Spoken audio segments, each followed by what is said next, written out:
வணக்கம். அப்போ நம்ம எங்கே இருக்கோன்னு பார்த்தீங்கன்னா கண்ணகி கோவில் போகிற வழிக்கு முன்னாடி எங்கள் செக் போஸ்ட்டில் தான் இருக்கோம். இப்போ எந்த செக் போஸ்ட்டில் இருக்கோம் பார்த்தீங்கன்னா அங்கே போகிறதுக்கு வந்து வண்டிகள் அப்போ நடந்து வரதுக்கு ரொம்ப கூட்டமாக இருக்கனால 3 பாதை பிரித்து விட்டுருக்காங்க. நடந்து போகிறதுக்கு ஒன்று, ஜீப் போகிறதுக்கு ஒன்று, நடைபாதைங்க லைனில் நிற்கிறதுக்கு ஒன்றுன்னு 3 பாதைகளாக பிரித்து விட்டாங்க. இப்போ நம்ம இந்த செக் போஸ்ட்டில் நிற்கிறோம். இங்கே வந்து நீங்கள் பிளாஸ்டிக் வாட்டர் கேன் உள்ளே எடுத்து போக வந்து அலோடு கிடையாது. இந்த அலோடு கிடையாதுனால உங்கள் பிளாஸ்டிக் வாட்டர் கேன் எல்லாத்தையும் இங்கேயே வாங்கி வச்சு நம்ம காட்டில் எங்கே தூக்கி போட்டுருவோம்னு சொல்லி உள்ளே அலோவ் பண்ண மாட்டாங்க. இங்கே இருந்தால் இங்கே ஆரம்பிக்குது போயிட்டு வண்டியெல்லாம் இப்போ வந்து விட்டுது. இது வழி தான் வண்டி போகும் வரும் பாருங்கள்.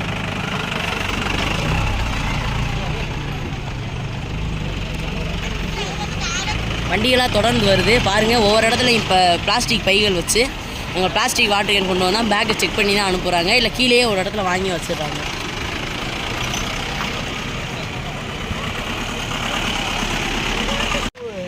வண்டி போகிற பாதையை தவிர்த்து கூட்டம் அதிகமாக இருக்கனால கடம்போடக்கான ஒரு கீழேருந்து வர பாதை. இங்கேருந்து நாங்கள் கீழே வீடு கொண்டுட்டு மேலே வந்து ஏற்றல் ஏறி வந்து இங்கே வந்து காட்டுவோம்.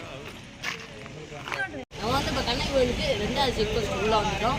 இங்கே வந்து என்னென்னா 108 ஆம்புலன்ஸ் வசதியோட மருத்துவ வசதிகள் கேரளா மற்றும் தமிழ்நாட்டோட 2 அரசு இணைந்து வந்து இந்த உதவி வந்து பண்ணுறாங்க. இங்கே வந்து யாருக்கும் நடக்க முடியல இல்லை போகிறப்ப ஆயிடுச்சுன்னா சொன்னால் இங்கே வந்து அவங்களுக்கு வந்து மருத்துவ வசதி பண்ணியிருக்காங்க. அனைத்து வசதிகளும் இங்கே வச்சுருக்காங்க. வாங்க சார் இருக்கார் அவர் போட்டுக்கார். சார் வணக்கம் சார். நீங்கள்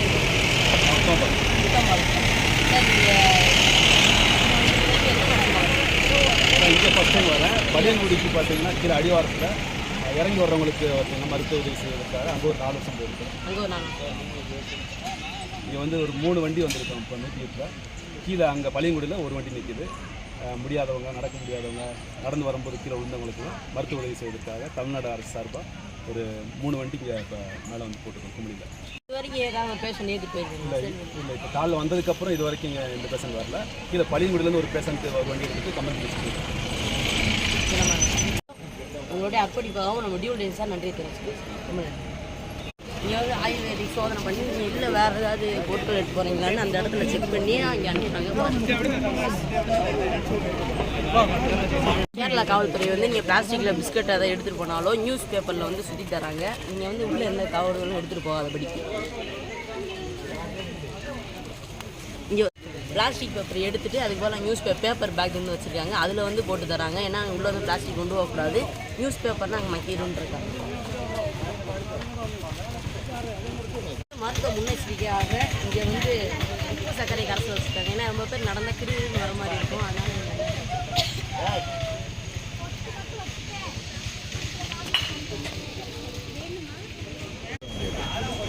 இங்கே வந்து நீங்கள் வேறு ஏதாவது பொருட்கள் எடுத்துருவாங்க. இல்லை வந்து இரும்பு மிஷின் வச்சுருக்காங்க. ஏன்னா நீங்கள் இரும்பு அது போன்றவெல்லாம் பொருட்கள் எடுத்துகிட்டு போகிறீங்கனாலும் நீங்கள் செக் பண்ணி தான் அனுப்புகிறாங்க.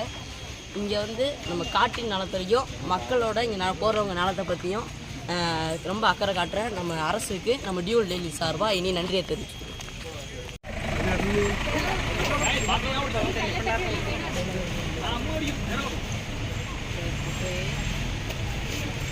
வனத்தையும் பாதுகாக்கணும், வர்ற மக்களையும் பாதுகாக்கணும்னு சொல்லி முழுமையாக அர்ப்பணிச்சிருக்காங்க. அவங்களோட அது மட்டும் இல்லாமல் கீழே ஜீப்பில் ஏறி வரவங்கள செக் பண்ண மாட்டாங்கன்னு நினச்சிடக்கூடாது. இந்த இடத்துல வந்து ஜீப்பில் வரவங்களையும் ஃபைல் என்னென்ன பொருட்களை கொண்டு போகிறாங்கன்னு சொல்லி நம்ம காட்டு விலங்குகளுக்கு எந்த பாதிப்பு இல்லாத பொருட்களை மட்டும்தான் உள்ளே வந்து அனுமதிக்கிறாங்க. மற்ற எந்த பொருளையும் உள்ளே அனுமதிக்க மாட்டாங்க.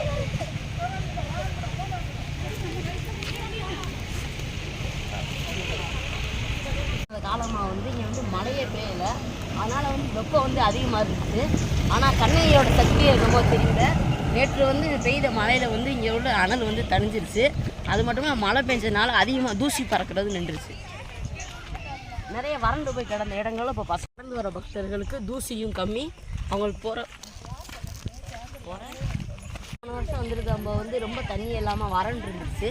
இங்கே வந்து விலங்குகள் வந்து தண்ணி குடிக்கும். ஆனால் இப்போ பார்த்தீங்கன்னா கண்ணையோட அருள் வைக்கணுமோ இங்கே வந்து மறுபடியும் தண்ணி இருக்குது. விலங்குகள் வந்து தண்ணி குடிக்கணும் ஏற்ற மாதிரி இருக்குது. இங்கே போக நடந்து வர பக்தர்களுக்கு வந்து வெப்பமும் இல்லாமல் தூசியும் இல்லாமல் அழகாக ஜீப்பு வந்து அதிகமாக வந்துக்கிட்டே இருக்குது. நடைபாதையில் போகிற பக்தர்கள் வந்து வண்டி வரப்போ பார்த்து ஒதுங்கி நின்று தான் போகணும்.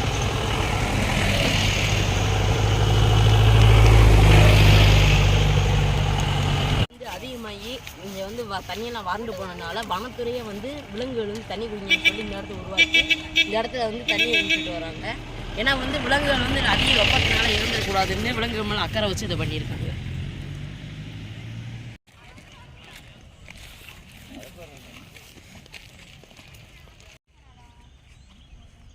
அதுக்கு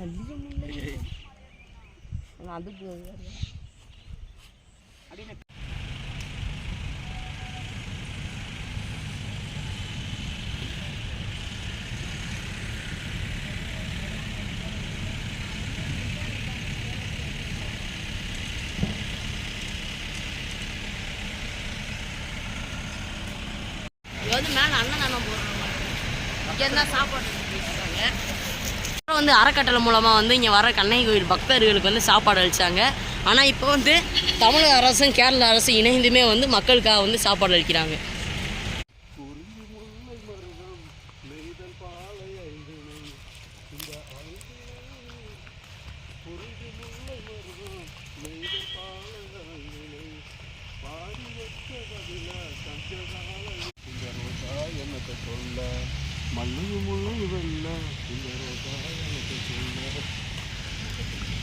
போய்கிட்டே இருக்கு.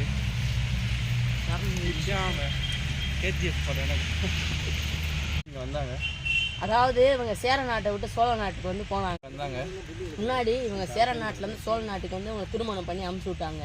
அவங்க அங்கேருந்து பிழைக்கிறதுக்காக பாண்டிய நாட்டுக்கு வந்து வர்றப்ப அவங்களுடைய கணவர் வந்து அவங்களுடைய ஒரு கால் கொலுசை வந்து போய் விற்றுட்டு அதை பணத்தை வச்சு நம்ம எதாவது பண்ணலான்னு சொல்லி போயிருக்காரு.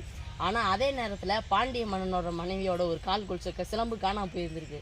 அந்த சிலம்பு காணாமல் போனோடனே யார் யாருன்னு தேடுறப்ப அந்த ஒரு சிலம்பு செய்கிறவர் வந்து அதை எடுத்து வச்சுக்கிட்டு அவருடைய கண்ணையோட அவரை வந்து சொல்லிட்டாரு. ஆனால் பாண்டியன் மன்னன் வந்து அவனை கொண்டு வா அப்படின்னு சொல்கிறதுக்கு போலாம் கொன்றுவான்னு ஒரு வார்த்தையை சொல்லிட்டாங்க. அதனால் அவரை கொன்று வந்துட்டாங்க. அதுக்கப்புறம் கண்ணகி கோவத்தோட பாண்டிய மன்னன்ட்ட போய் என்னோட சிலம்பில் வந்து முத்துக்கள் இருக்கும், ஆனால் உன்னோட சிலம்பில் என்ன இருக்குன்னு சொல்லி ரெண்டையும் உடச்சி பார்க்கும்போது அவனுடைய கண்ணையோட கணவர் வந்து தப்பு பண்ணலன்னு தெரிஞ்சிடும். இந்த அவமானத்தை தாங்க முடியாமல் பாண்டிய மன்னர் மேலே படிக்கட்டுலேருந்து கீழே விழுந்து இறந்து போயிடுவார். நீதி வலுவா பாண்டிய மன்னா அப்படின்னு கேட்டதுனால மன்னரே நான் செஞ்ச தப்பை உணர்ந்து அங்கேருந்து விழுந்து இறந்துட்டாரு. அதுக்கப்புறம் மொத்த மதுரையும் எரிச்சிட்டு கண்ணகி வந்து அவன் கணவர் இறந்த சோகத்தில் ரொம்ப கோபமாக வந்து அங்கேருந்து நடந்தே வந்து வர்ற இடத்துலலாம் எங்கெங்கே ஓய்வெடுத்தாங்களோ அங்கெல்லாம் ஒரு பௌவிதம்மன் கோயில் கட்டி கண்ணகி அவங்க வணங்கிட்டு வராங்க. அது மட்டும் இல்லாமல் அவங்க இங்கேருந்து கோவமாக வந்து மலையோட உச்சியில் போய் உட்காந்தாங்க. அதனால பழையங்குடிக்கு வந்துடுறாங்க. பழையங்குடிக்கு வந்தோடனே பழையங்குடியிலேருந்து அவங்க மக்கள்லாம் வந்து சேர நாட்டு எல்லையை காமிச்சோடனே அவங்க எல்லைக்கு அங்கே போய் உட்காந்துடுறாங்க. அங்கே தான் வந்து சேரம்னர் வந்து இமயமலையிலேருந்து கற்கால் எடுத்துகிட்டு வந்து அவங்களுக்காக இங்கே கோயில். பாண்டிய மன்னனை மதுரை எதுக்கு எரிச்சாங்க? பாண்டிய மன்னனை அவர் இறந்தது அது ரைட்டு தான். ஆனால் அவர் தவறான ஒரு இதை கொடுத்தாரு. ஆனால் ஏன் அவங்க எரிச்சாங்கன்னா பெண் கோபம் அப்படின்றது அதுதான். அவங்க கணவன் இறந்துட்டாரு இதுக்கப்புறம் என்ன இருக்குன்னு சொல்லி அதை எரிச்சிட்டாங்க. இதளவு நான் புத்தகத்தில் படிச்சிருக்கேன்.